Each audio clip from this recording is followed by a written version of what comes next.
السلام عليكم ورحمة الله وبركاته. اللهم صل وسلم وبارك على سيدنا محمد وعلى آله وأصحابه أجمعين. فيديو النهاردة ده حبايبي، بصوا في الصيني وفيه أدوات منزلية وحاجات حلوة أوي للعرايس في شارع عبد العزيز.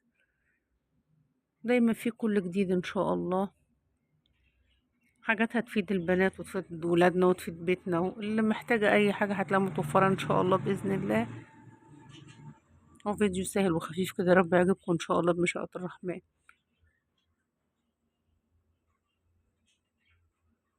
يا رب تستفادوا بيكون فيديوهاتي بتفيدكم بإذن الله كده، ما يكونش مجرد بس للنشر وخلاص. والله أنا بقدم المحتوى اللي فيه حاجة تفيد ولادنا وحبايبنا وبناتنا اللي بيتجهزوا، وإن شاء الله يعجبكم كل ما فيه بإذن الله.